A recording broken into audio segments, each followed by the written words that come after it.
Nama saya Miratul Mara Ridwan. Saya akan menjelaskan materi hukum tata negara. Sebelumnya, saya membuat video ini guna untuk memenuhi salah satu syarat untuk menjadi pandega. Baik, poin yang akan saya sampaikan yang pertama definisi, yang kedua objek HTN, yang ketiga sumber HTN, yang keempat asas-asas HTN, dan yang kelima bentuk-bentuk negara hukum. Baik, selanjutnya yaitu definisi. Hukum tata negara adalah sekumpulan peraturan hukum yang mengatur organisasi negara, hubungan antara alat kelengkapan negara dalam garis horizontal dan vertikal, serta kedudukan warga negara dan hak-hak asasinya. Selanjutnya, objek HTN. Yang pertama, HTN akan mempelajari tentang organisasi negara, susunan, tugas, hak, wewenang, dan pembagian kerja antar lembaga negara, yang di dalamnya meliputi bahasan tentang bentuk negara, bentuk pemerintahan, dan pembagian wilayah.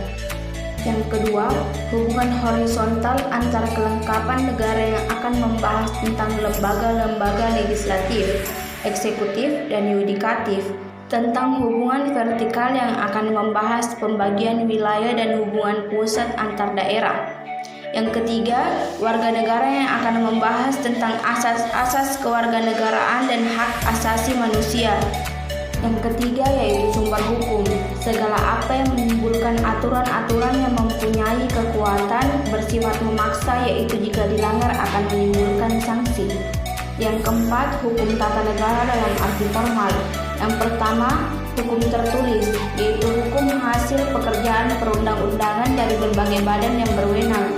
Wujudnya undang-undang, peraturan pemerintah, perjanjian, dan lain-lain. Yang kedua, hukum adat, yaitu hukum yang tumbuh dan berkembang dalam kehidupan sehari-hari rakyat yang diakui oleh penguasa.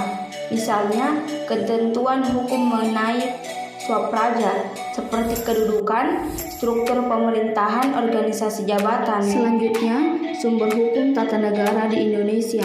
Yang pertama, hukum tertulis. Undang-Undang Nomor 10 Tahun 2004 Pasal 7. Yang kedua, hukum adat. Yang ketiga, jurisprudensi, yaitu kumpulan keputusan pengadilan mengenai persoalan ketatanegaraan. Yang keempat, ajaran-ajaran tentang hukum tata negara. Yang keempat, asas-asas hukum tata negara. Yang pertama itu asas negara kesatuan. Negara kesatuan yaitu suatu bentuk negara di mana untuk mengatur daerah berada di tangan pusat. Terdapat hubungan antara pusat dan daerah. Kepala negara dan konstitusi hanya tunggal ke dalam dan keluar merupakan satu kesatuan.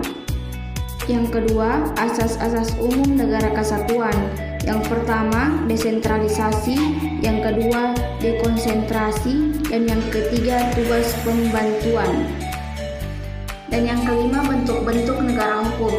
Yang pertama itu negara hukum formal. Negara hukum formal berkembang pada abad 19, menitik beratkan pada individualisme. Pemerintah sebagai penjaga malam yang bertugas melaksanakan keputusan-keputusan parlemen yang dituangkan dalam undang-undang. Pemerintah dituntut untuk fasih dan hanya sebagai wasit atau pelaksana berbagai keinginan rakyat yang dituangkan dalam undang-undang agar tidak terjadi absolutisme. Akibat dari negara formal ini adalah kesengajaan ekonomi dan sosial. Selanjutnya, negara hukum material. Pertengahan abad 20 muncul gagasan negara hukum material. Pemerintah justru bertanggung jawab atas kesejahteraan masyarakatnya. Pemerintah turut campur dalam kegiatan masyarakat dan tidak boleh pasif. Mungkin hanya itu yang bisa saya sampaikan. Terima kasih. Jangan lupa like, komen, dan subscribe. Terima kasih.